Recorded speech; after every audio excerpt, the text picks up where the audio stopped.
बातें तो हर कोई करना चाह रहा है, हर कोई चाह रहा है कि मैं घंटों घंटों अपनी दास्तान किस्से सुनाता रहूं, पर सुनने वाले नहीं मिल रहे। क्यों नहीं मिल रहे? क्योंकि हम लोगों को अपनी बातें एक्सप्लेन नहीं कर पा रहे, उन्हें समझा नहीं पा रहे कि इसके पीछे ये रीजन है, इसका मेन पॉइंट ये है, ये इस तरह होगा, इसका पर्सपेक्टिव ये हो सकता है। क्यों ऐसा हो रहा है? क्यों? क्योंकि हमारे अंदर वो कम्युनिकेशन स्किल ही नहीं है। और इसी गैप को पूरा करने के लिए आज की वीडियो में आपको 6 ऐसी टिप्स दूंगा जिससे आपकी कम्युनिकेशन स्किल में बहुत बड़ा डिफरेंस आ सकता है। आइए शुरू करते हैं आज की वीडियो को।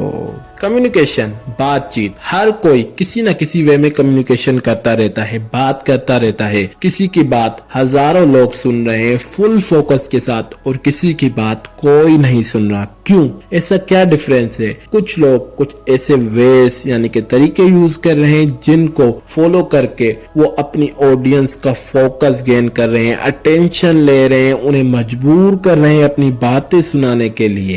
उन तरीकों में जो पहला तरीका है वो ये कि आपको अच्छा स्पीकर बनने से पहले अच्छा लिसनर बनना पड़ेगा। पहले आपको एक बेहतरीन सुनने वाला बनना पड़ेगा कि आप लोगों की बातों को अंडरस्टैंड कर पाएं कि वो क्या कहना चाह रहा है, उसकी क्या प्रॉब्लम है, मैं किस तरह में इसकी प्रॉब्लम को सॉल्व कर सकता हूँ। हम जो सबसे बड़ी कम्युनिकेशन में मिस्टेक करते हैं वो ये कि हम बात करने के तरीके ढूंढते हैं, हम दूसरों की बातें सुनने के लिए तैयार नहीं। बल्कि कम्युनिकेशन का जो सबसे पहला रूल है वो ये कि पहले आपको दूसरों का सुनना है, उसके बाद आप अपनी बात रख सकते हैं। अब मैं आपको एक एग्जांपल देता हूँ। आपके सामने दो पर्सन आए, दोनों को सेम प्रॉब्लम है ओवर थिंकिंग की। अब आप उनकी प्रॉब्लम किस तरह सॉल्व करेंगे? क्या आप दोनों को सेम सॉल्यूशन देंगे? एक टीनेजर है, एक 14 इयर्स का पर्सन है, तो क्या आप दोनों को सेम सॉल्यूशन देंगे? नहीं देंगे। क्यों? क्योंकि जो 14 इयर्स का है उसके अलग बिलीव्स है, उसके सोचने का जाविया अलग है, वो अलग तरीके से सोच रहा है, और जो टीनेजर है उसकी सोच अलग वे में है। तो आपको पहले उन दोनों को सुनना पड़ेगा, उनकी प्रॉब्लम के मेन रीजन को फाइंड करना पड़ेगा, उसके बाद आप उन्हें वो सॉल्यूशन देंगे। इसलिए आपको सबसे पहले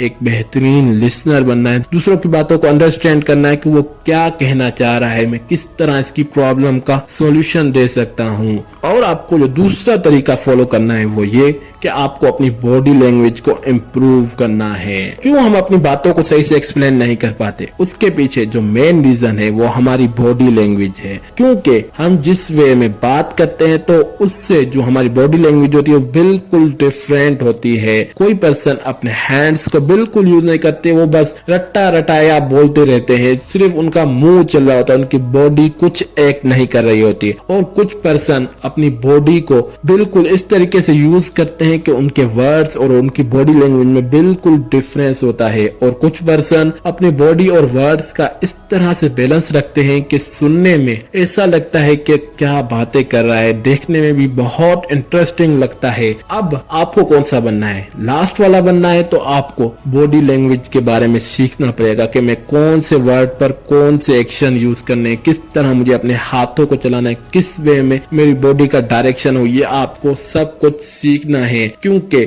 जो आपकी कम्युनिकेशन होती है वो 60% आपकी बॉडी लैंग्वेज पर डिपेंड करती है, किस तरह आपकी बॉडी लैंग्वेज है। और जब भी आप किसी की बात सुने या फिर बोले, कोशिश करें कि आपकी बॉडी स्ट्रेट हो, आपका सर नीचे ना हो, आपका जिस्म में झुकाव ना हो, आप स्ट्रेट हो, जिससे आपकी सीरियसनेस का पता चले कि वो मेरी बात सीरियसली सुन रहा है। इसी तरह अगर आप बैठे हुए हैं तो आप कोशिश करें कि आपकी बॉडी बिल्कुल स्ट्रेट हो। इससे भी बहुत बड़ा फर्क पड़ता है आपकी कम्युनिकेशन स्किल में। लोगों को लगेगा ये सीरियस है, मेरी बात को अच्छे तरीके से सुन रहा है। तो आपको अपनी बॉडी लैंग्वेज को भी इम्प्रूव करना है।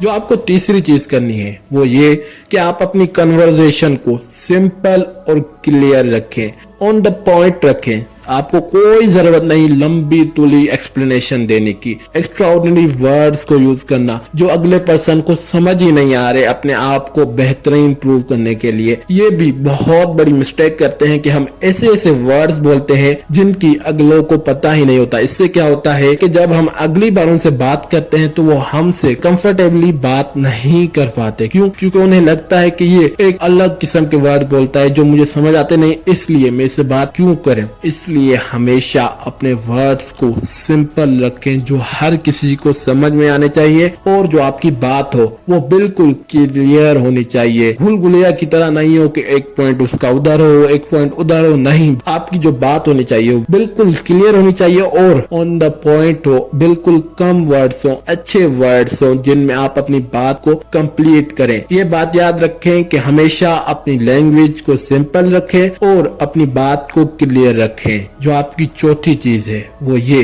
कि आप एक अच्छे लिसनर भी बन गए, आप अच्छे तरीके से आंसर भी देने लग गए, पर जो मेन प्रॉब्लम आती है वो ये कि हम लोगों की प्रॉब्लम्स को अंडरस्टैंड ही नहीं कर पाते, उनके पर्सपेक्टिव को समझ ही नहीं पाते कि वो किस तरह सोच रहा है। क्यों? क्योंकि हम क्वेश्चंस नहीं पूछते।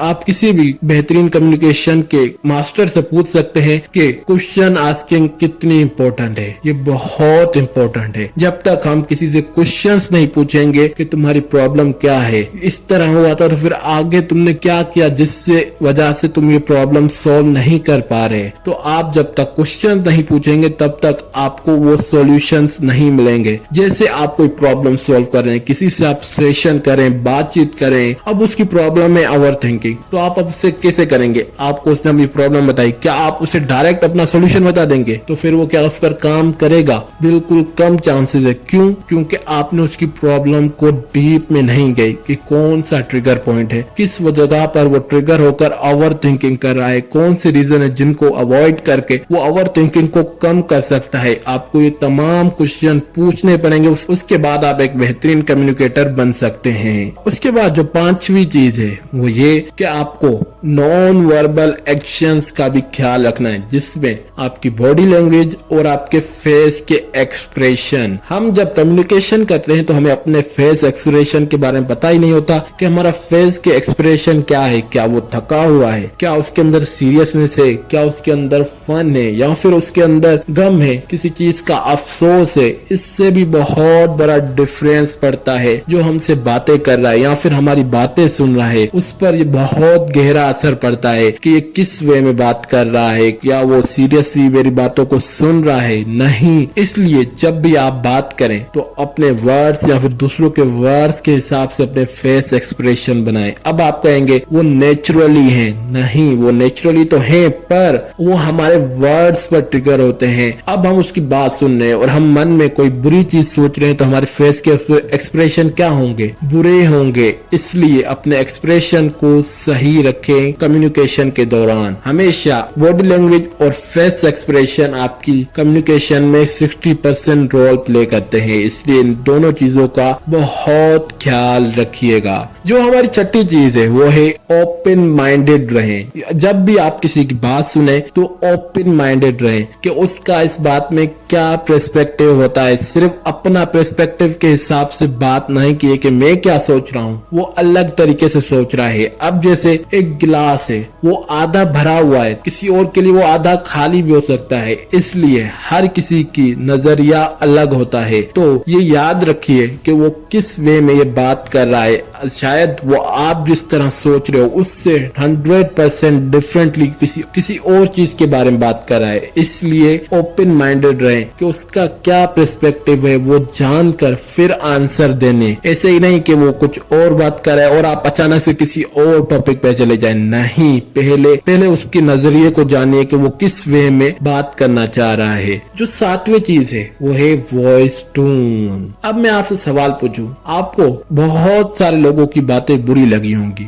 क्यों बुरी लगती है? वो जिस वे में बात करते हैं वो हमें तरीका गलत लगता है, पर कुछ लोग इस तरीके से बात करते हैं वो चाहे सच भी हो पर हमें अच्छा लगता है, हम रियलिटी को एक्सेप्ट करते हैं। क्यों? क्योंकि उसका जो लहजा होता है, उसकी जो टून होती है वो बेहतर होती है। आपको डिफाइन करना है अपनी टून कि मैं किस वे में बात करके उसको समझा सकता हूँ, उसे इस चीज के बारे में बता सकता हूँ कि तुम गलत कर रहे हो, उसे दुख भी ना पहुंचे। इसलिए आपको अपनी टून्स के बारे में ख्याल रखना है कि मैं किस टून में बात कर रहा हूँ। और लास्ट में आपको इन तमाम चीजों को प्रैक्टिस करना है अपनी कम्युनिकेशन के दौरान। आप डायरेक्ट से एक बेहतरीन स्पीकर नहीं बन जाएंगे, कम्युनिकेशन स्किल आपके अंदर टॉप लेवल की नहीं आ जाएगी। नहीं, पहले आपको इन 7-8 चीजों को प्रैक्टिस करनी है, उसके बाद ही आप बेहतरीन तरीके से कम्युनिकेशन कर सकते हैं। आज की वीडियो में बस इतना ही। अगर वीडियो अच्छी लगे तो वीडियो को लाइक कीजिए, चैनल को सब्सक्राइब कीजिए, अपने दोस्तों के साथ जरूर शेयर कीजिए। वीडियो देखने के लिए थैंक्स।